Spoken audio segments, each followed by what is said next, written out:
Hi YouTube, and this is JTrain997, and I'm back this time with my review of the G.I. Joe Pursuit of Cobra Vamp.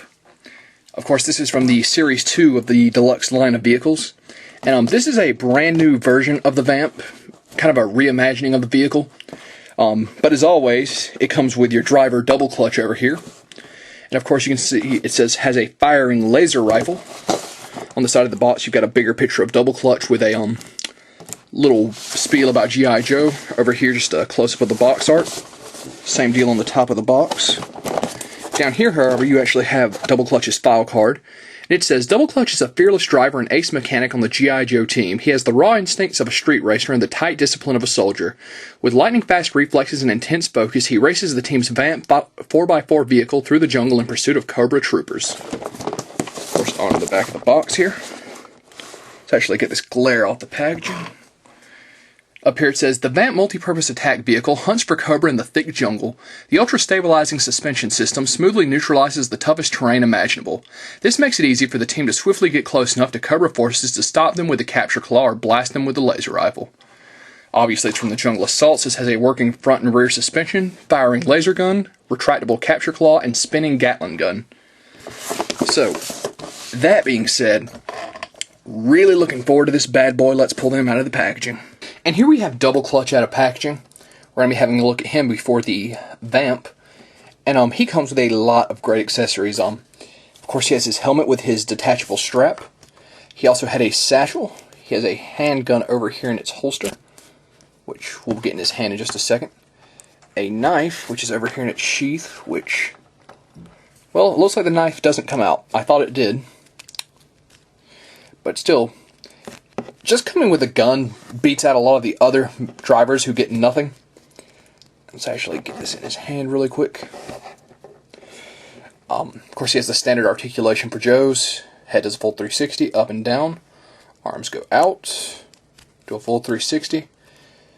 Of course, they bend and spin at the elbow. And have a wrist joint, same for both arms. The abdomen movement is hindered by his vest.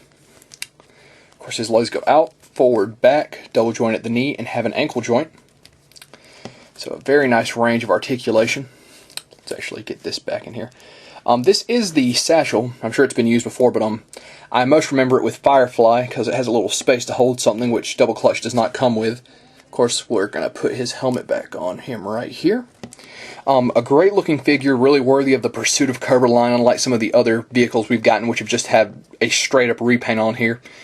Great accessories, great features, great detail, easily worth the pickup alone. But that being said, let's move on to the Vamp.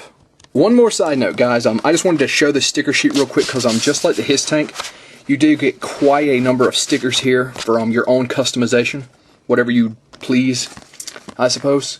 Always great to have an option with any toy, but especially on G.I. Joes where you get to make up your own code. But that being said, let's finally go on to the Vamp. And here we have the new Vamp out of packaging after full sticker application. And in favor of having Double Clutch driving, I actually have him back there on the minigun. But let's get a quick 360 of this bad boy. Just some all-around awesome detail. Speaking of which, let's pick this up and get a look at Double Clutch back here on this gun. It's a very nice gun. You can see him hang on to it. Now, I will say this, it's a little irritating the way it spins with that belt of bullets coming down, even though it looks cool. Really hinders it in turning. The whole gun itself just doesn't turn very smoothly. There's a lot of stuff back here, and when you turn it, wants to knock a lot of the stuff off. Let's actually pull Double Clutch off here. Another thing about the gun is it doesn't connect all that well. If you pan down here, you can actually see there's just grooves cut out, and there's one peg. Even if you've got everything down there, it's still very, very wobbly. So pulling it out, you can see the base, everything pegs into, and then it rotates. Another little interesting feature, if I can get it back in here, is zooming out. You've got all this extra gear, well, a shovel and a sledgehammer back here that are both removable. Some very nice detail.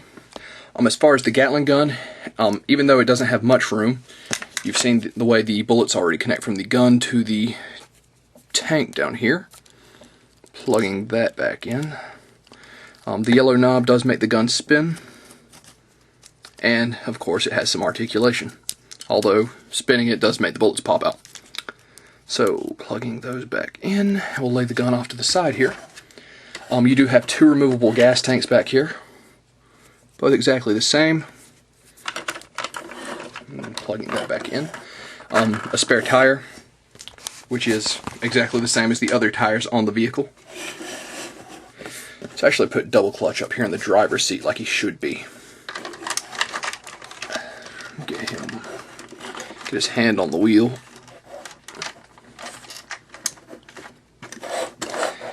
So, the capture claw, as you can see, actually a pretty decent length on this. Opens. I was really expecting there to be some sort of button where you just press and it all yanks back in. There is not. There's this knob up here, which you spin, and slowly but surely, the capture claw gets brought back in. A very slow way of capturing Cobra troopers. Really think even if it had to be a shorter rope, the instant just the way it would yank back would be much better. Much the way they did with Rakondo's backpack in this in Wave 2 of the figures. Of course, you've got your laser rifle up here. Or is this supposed to be the laser rifle? I don't remember. But, of course, this is just another excuse to give us a missile launcher. Boom. Interesting enough, though, there's 2 holes in the roof where you can have it either above double clutch or beside him, or you can plug in a different weapon or just take it off altogether. I prefer to have it over here above him, or beside him. So, as far as suspension, it does have both front and rear, thanks to these 2 pieces down here. And the wheels pop on and off smoothly enough if you wanted to swap out your spare. So let's plug this back in. Also, if I didn't mention, I should have done this before I pulled double clutch in. There's a lot of great detailed, you can see there's some dash, speedometers and whatnot. There's also a little GPS screen of some sort. So a really great looking vehicle. Now, like I said, this is Wave 2 of the vehicles for Pursuit of Cobra. The line is running you $25. These still haven't hit stores all that well at the time I'm making this video. Still kind of sparsely out there. I got mine offline. But this is a fantastic reimagining of the Vamp. I absolutely love it. Double clutch alone was enough to make me want to pick this set up. Now, that's not to say it's flawless. The minigun, while looking awesome and, you know, just being a cool accessory, you know, something new to add to the Vamp instead of its standard 2 guns that would come over the top, it really wasn't thought out that well. Doesn't plug in all that well, and the belt of bullets makes it difficult to turn, which I suppose you could take out, but then you lose some of just the cool design of the weapon. The extra little gear back here was great. I mean, you've got foot pegs all along the running board, so you've got a lot of space to store figures. So overall, some very minor qualms with the vehicle, mainly involving the minigun and the fact the capture claw takes a little bit to capture anybody. But I'm still a pick up in my book. I love it. And this is JTrain997 saying I'll see you soon, YouTube.